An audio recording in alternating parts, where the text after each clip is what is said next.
দেশি গরুর দুধ দিয়ে আজকে পায়েস বানাবো গোবিন্দভোগ চালের।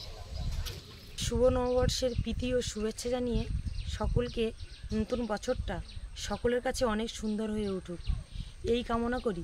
বাড়িতে বিভিন্ন রকমারি পদের পাশাপাশি খাবার শেষ পাতে মিষ্টিমুখটা গুরুত্বপূর্ণ ভূমিকা পালন করে।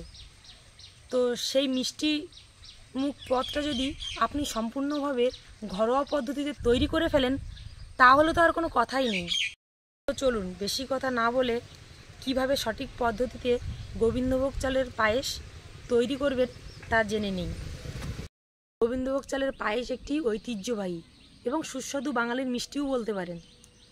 এটি তৈরি করতে গোবিন্দভোগের চাল, দুধ, চিনি বা গুড় এবং এলাচও ব্যবহার করতে পারেন। এই দুধটা যদি কোনো ঘরোয়া দুধ হয় তাহলে তার কোনো কথাই নেই। আমাদের বাড়িতে একটি দেশি গরু আছে, সেই দেশি গরুর দুধ দুইয়ে আজকে আপনাদের সামনে গোবিন্দভোগ চালের পায়েস উপস্থাপন করব। তো চলুন এখন গরুর দুধটা দুইয়ে আনি।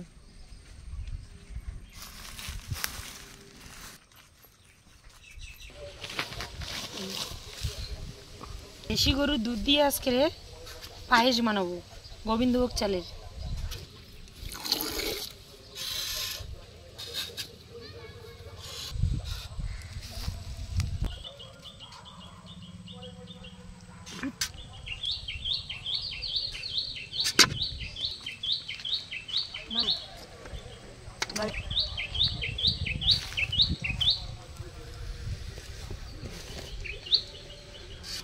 দেখুন বন্ধুরা, বালতিতে করে দুধ দুইয়ে এনে হাঁড়িতে ভালো করে ছেঁকে নিয়েছি। এই দেখুন,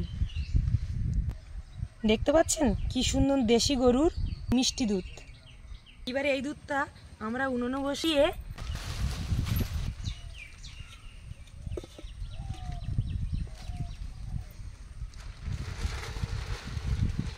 উনুনটা জ্বালিয়ে নিয়ে ভালো করে দুধটা ফুটিয়ে নেব। এই দেখুন বন্ধুরা, দুধটা হালকা হালকা ফুটতে শুরু করেছে। এইভাবে ভালো করে চামচ দিয়ে নেড়ে চলে নিতে হবে যাতে দুধটা এই হাঁড়ি ছাপিয়ে বাইরে না পড়ে যায়।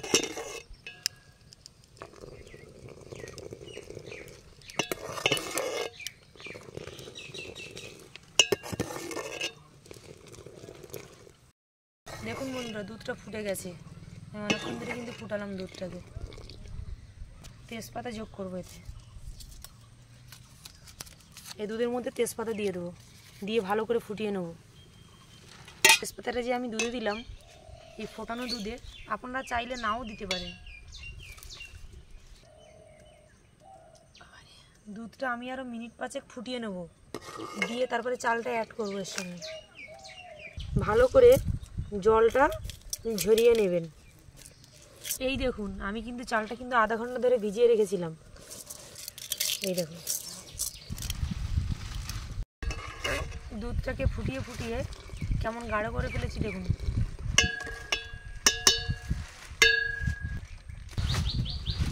এবার আমরা চালটা দুধে দিয়ে ফুটানো দুধে দিয়ে দেবো।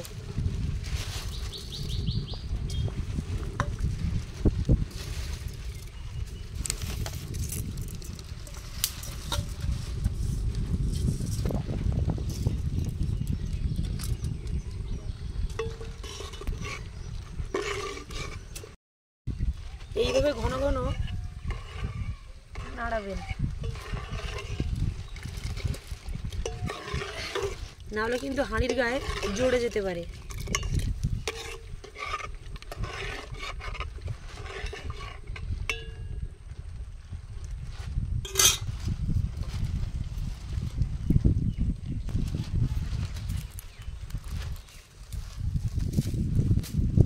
চালটা সেদ্ধ হয়ে গেছে, আমরা এবার চিনি অ্যাড করবো এর সঙ্গে। চিনির পরিবর্তে আপনারা গুঁড়ো ব্যবহার করতে পারেন। চিনি দিয়ে এইভাবে নেড়ে চেড়ে নেব যাতে হাঁড়ির গায়ে না জড়ে যায়। অল্প আঁচে কিন্তু রাখতে হবে।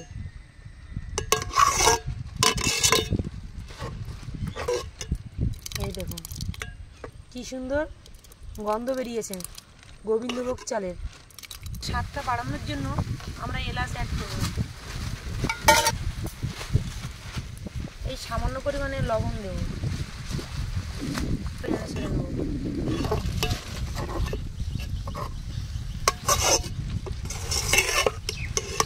এই নামানোর 5 মিনিট আগে কিশমিশ দেবো, কাজু বাদাম দেবো আর চীনা বাদাম দেবো। আপনারা চাইলে আলমন্ড বাদামও ব্যবহার করতে পারেন। এবার এক এক করে দিয়ে দেবো কিশমিশ,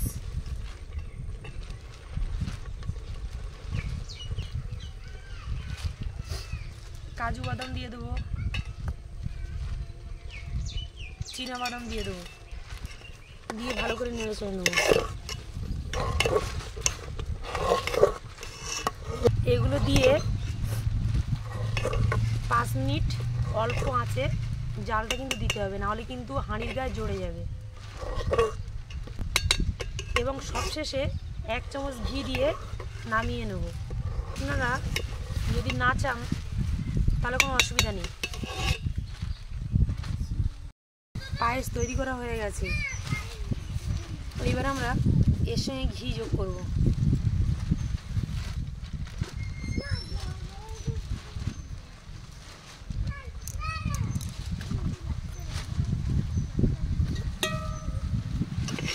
দিয়ে ভালো করে একটু নেড়ে চেড়ে নেবো।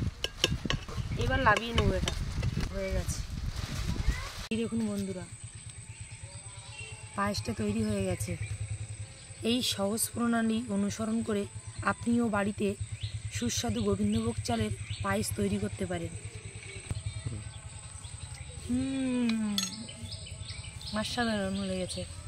ভিডিওটা পুরো স্কিপ না করে আপনাদের দেখার জন্য অনুরোধ থাকলো।